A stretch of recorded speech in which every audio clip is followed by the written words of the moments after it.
Hey everyone, I wanted to just jump on here today and share with you a few things because I have not gone live in quite a while because I have been spending a lot of time promoting my hair loss and replacement um, units and my techniques because I have been refining some of my skills because as a trichologist, a lot of the clients that I run into have 50% or more hair loss and cannot grow the hair back because they have maybe waited a little bit too long to be able to restore their hair. So often, many of the women that I speak with need to have a hair replacement option. So I spend a lot of time in these streets going to Christina Benjamin's course and just learning how to do alternate techniques.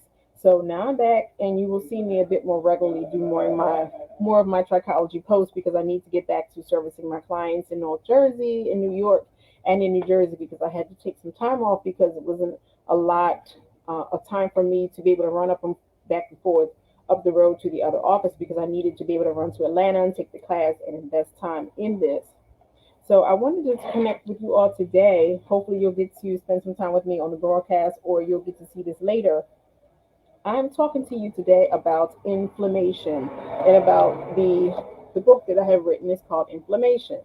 Now my one of my primary reasons for coming on here today is no one is going to advocate for black women but black women. No one cares about our needs but us. White women don't care about our needs. White doctors don't care about our needs. They shoo us out when we come in the dermatologist's office. They don't spend enough time with us. They spend 5 minutes with us. They don't even look at our scalp. They'll just look at it like this and just say, oh, it's not growing back, use minoxidil.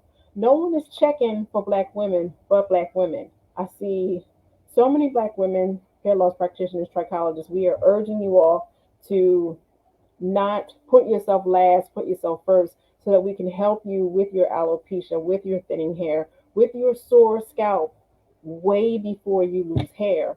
So, one of the main reasons why I'm here today is to talk about scarring alopecia, inflammation, that sore scalp. It has bumps, it has lumps, it's so sore. Oh, I can't even touch my scalp.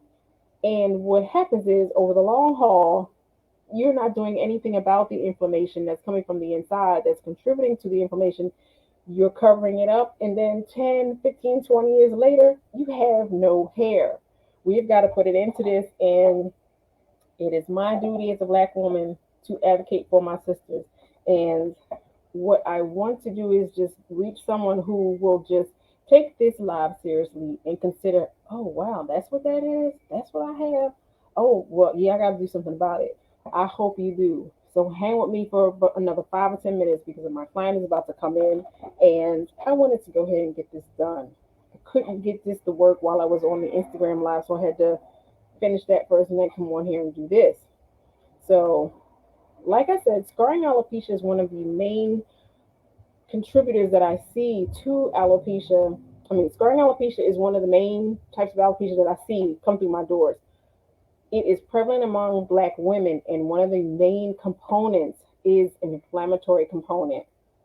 So, scarring alopecia can cover many forms. It can be pseudopelade, it can be frontal fibrosing alopecia, or it can be just the scarring alopecia here in the vertex where you start to see less and less hair over time and your hair starts to slide into type 1, type 2, type 3, and type 4. Once you get to type 3 and type 4, sometimes you will not be able to restore all of your hair. You may be able to restore some underlying follicles that have been dormant, that have not suffered the effects of the inflammation. But truth be told, the longer you wait, the less chance we have to be able to store some of those follicles that had a chance. So I just want many of you to just get what it is that I'm saying. And I'm going to be quick about this, but black women, you can't wait 10 or 15 years thinking, oh, I'm going to put peppermint oil, or I'm going to try this item that I saw on eBay. I'm going to try this other thing and just use that.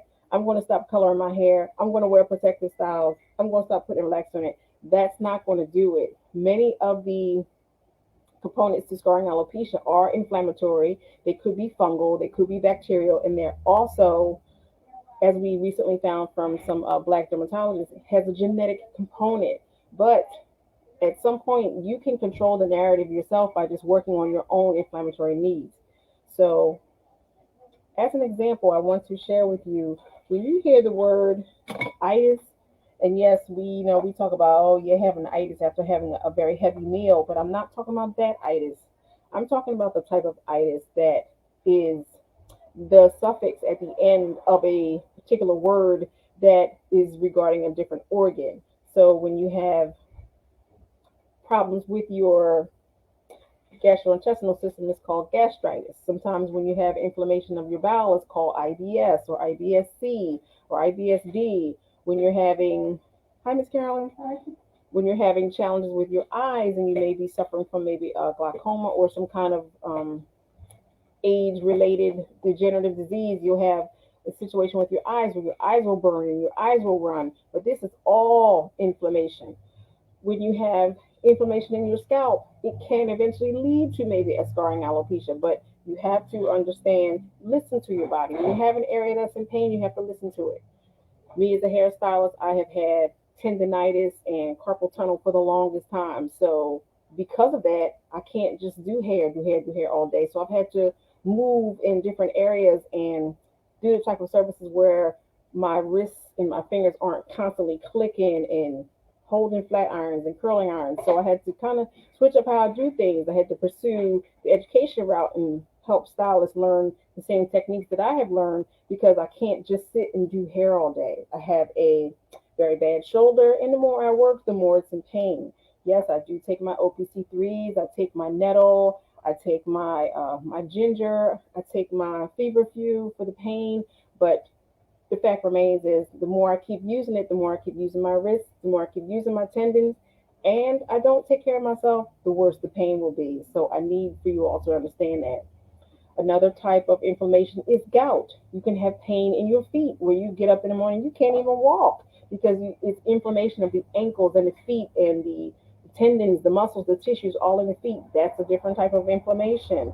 When you have inflammation in your lungs, you could have what's called eosinophilic immune related asthma, where when your inflammatory system, your mast cells have gone to a point where they rise, you can bring on eosinophilic asthma. And that's where the immune cells attack your lungs and the tissues in your lungs and create asthma related problems where you have to stay on medication.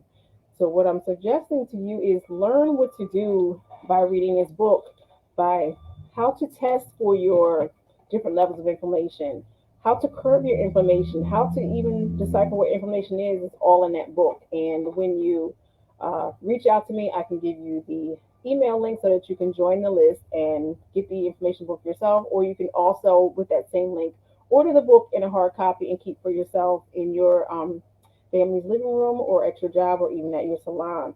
So also what I want to share with you today is, and thank you, I got another eyeball watching me today. Yes, thank you, thank you, thank you. Eventually, because I'm on here really advocating because of scarring alopecia, inflammation will eventually lead to the breakdown of that organ or those tissues.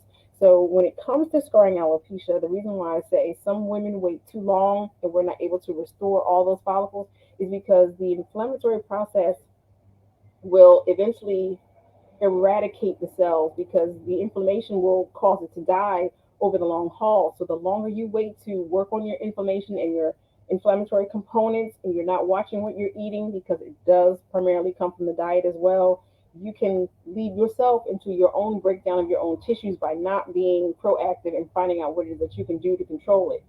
When you want to learn what to do to control it, you can find out here. You can also give me a call and I can walk you through a few things with our 15-minute free, no obligation consultation. So please, please, please, please, I'm so glad that you joined me today. If you have any other additional questions, because I have to service my client, like I said, my client was coming in soon, so I got to go. When you have any questions, please reply to this live and I can go ahead and talk you through anything that you need. We can get you set up with a consultation, or I can even meet with you. If you'd like to read more about the inflammation, please inbox me again, hit me on this live in the comments, and we can get you the link so that you can order your own copy or your ebook. And I thank you for joining me today. Please share this with someone who needs this information, who's always complaining about having pain somewhere, or they may be suffering with a painful type of alopecia.